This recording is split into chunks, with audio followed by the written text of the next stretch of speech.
हम आपको बताते हैं, गुम है किसी के प्यार में मतलब एपिसोड में ये दिखाया जाता है, जो ईशा होती है वो गुम हो चुकी है, तो जो सभी लोग ईशा को ढूँढने के मतलब ढूँढ रहे हैं, तो वहीं एक तरफ शांतनु भी ईशा को ढूँढ रहा है, तो सभी भी मतलब सब लोगों से फ़ोटो दिखा-दिखा कर पूछ रही है कि ये मिल नहीं रही हैं, तो आपने प्लीज़ देखा हो तो प्लीज़ बता दीजिए। तो सभी बहुत ज़्यादा टेंशन में होती है और वो ईशान सर के पास कॉल करती है और उनसे कहती है कि ईशा मैम आपकी वजह से चली गई हैं, वो होटल में भी नहीं है, उनका फ़ोन भी स्विच ऑफ है। तो वो जो ईशान होता है वो सभी को उल्टा ही सुना देता है और कहता है, कि "तुम मुझसे क्या कह रही हो? जैसे मुझे बचपन में छोड़ के चली गई थी ऐसी वो अब चली गई, इसमें की नई बात है। उनकी तो आदत है सब शुरू से छोड़ के जाने की। तो सभी कहती है कि सर आप तो हमेशा गलत समझते हो और आप हमेशा उनके बारे में गलत ही सोचते हो। लेकिन अगर मैं आपको बता देती हूँ, अगर इस समय में कुछ भी हो गया, तो मैं आपको जीने नहीं दूँगी। तो सभी सांसद ये कहते हुए नज़र आने वाली है। तो ईशान फिर कॉल कट कर देता है। तो वही शांतनु भी घर पर जाता है और ईशान, ईशान चिल्लाता है, लेकिन ईशान घर पर नहीं होता है। तो वहीं पर जो शांतनु का बड़ा भाई होता है, उसकी जो भाभी होती है, वो उससे पूछती है, "क्या हुआ? क्यों चिल्ला रहे हो?" तो जो शांतनु कहता है कि ईशा मिल नहीं रही है, वो घर छोड़ के चली गई है, होटल से चली गई है। तो जो उसकी भाभी होती है, जो उसकी बड़ी बहू होती है, तो वो ये कहती है कि उसकी तो आदत है घर से छुड़ के जाने की, बचपन में अपने लड़के को छोड़ के चली गई और तुम्हें क्या हो गया? तुम इतने क्यों बदल गए हो? वो शांतनु से ये कहती हुई नज़र आने वाली है, उसका भाई भी ये कहेगा, "तुम क्या हो गया? तुम उसके पीछे क्यों पागल हो गए हो?" तो शांतनु कहेगा, "वो मेरी वाइफ़ है, मैं उसका साथ दूँगा और हाँ, एक बात ध्यान रखना, मैं उसका साथ हमेशा दूँगा।" मैं ईशान क्या कहते हैं घर पर आ जाता है तो शांतनु ईशान से कहता है कि तुम्हें पता है कि तुम्हारी आई मिल नहीं रही है और तुम चुपचाप हो। तो ईशान कहता है कि मैं क्या करूँ? मुझसे क्या कह रही हो? यहाँ पर क्या लेने आओ? उन्हें ढूँढो फिर जाके नहीं मिल रही है तो।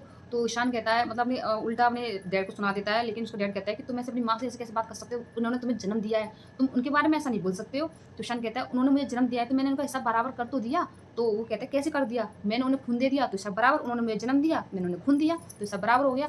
तो वही जो शांतनु है वो कहता है कि माँ का हिसाब तो भगवान ही पूरा नहीं कर सकता, हम तो खैर इंसान हैं। तुम ऐसे कैसे अपनी माँ के बारे में बोल सकते हो? तुम्हें ज़रा भी अंदाज़ा नहीं है। और बेटा मेरी एक बात का ध्यान रखना, अगर तुम्हारी माँ को कुछ हो गया, तो ज़िंदगी में तुम अपनी माँ को कभी माफ़ कर नहीं पाओगे और ज़िंदगी भर इसी बात के लिए पछताते रहोगे अगर तुम्हारी माँ को कुछ हो गया।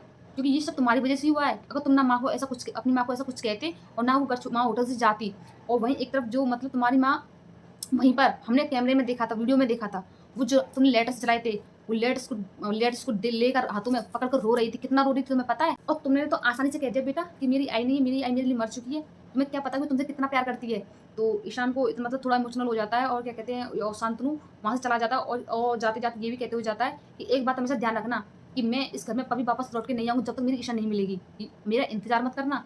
तो शांतनु वहाँ से चला जाता है गुस्से में, फिर उसके बाद ईशान भी जा रहा होता है, तो उसकी जो बड़ी आई होती है, वो ये पूछती है कि तुम कहाँ जा रहे हो? वो ईशान कहता है वो जो ईशान कहता है कि मैं पुलिस स्टेशन जा रहा हूँ। तो ईशान वहाँ से चला जाता है, तो वहीं एक तरफ जो शांतनु होता है शवि के पास कॉल करता है, तो शवि पूछती है कि सर मैं मिल गई? तो जो शांतनु होता है वो ये कहता है कि नहीं अभी नहीं मिली सभी बेटा, तो मैं पुलिस स्टेशन रिपोर्ट लिखवाने जा रहा हूँ। तो शवि कहती है कि आप प्लीज़ मैम को ढूँढिए, मैं चाहती हूँ पुलिस स्टेशन। तो वहीं पे जो पुलिस स्टेशन में पहुँच जाते हैं, जो ईशान और शवि दोनों पहुँच जाते हैं और पुलिस उससे पूछती है कि तुम्हारा क्या रिश्ता है उनके साथ? तो ईशान कहता है कि वो मेरे डैड की वाइफ़ हैं। तो पुलिस कहती है तो इसका मतलब आपकी सौतेली माँ है? तो वो ईशान कहता है कि आप क्या फालतू के सवाल कर रहे हो? आप सिर्फ़ रिपोर्ट लिखिए। तो वही सभी आ जाती है, तो सभी कहती है वो मेरी मैम है। तो वहीं पे दोनों में काफ़ी मतलब ईशान और शबी में बहुत ज़्यादा बहस होती है, बहुत ज़्यादा लड़ते हैं दोनों।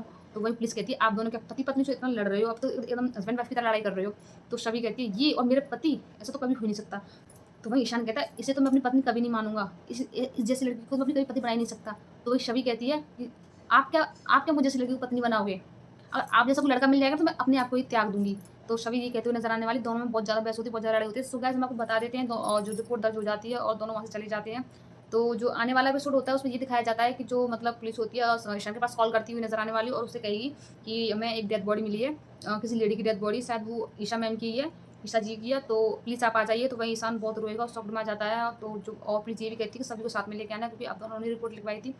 तो सो गाइस हम आपको बता देते हैं कि जो एपिसोड में यही दिखाया जाता है, काफ़ी इमोशनल आने वाला है आज का एपिसोड, बहुत ही अच्छा था वैसे। और प्लीज़ मेरी इन्फॉर्मेशन अच्छी लगी हो तो प्लीज़ मेरा चैनल लाइक करना और सब्सक्राइब करना। Thank you.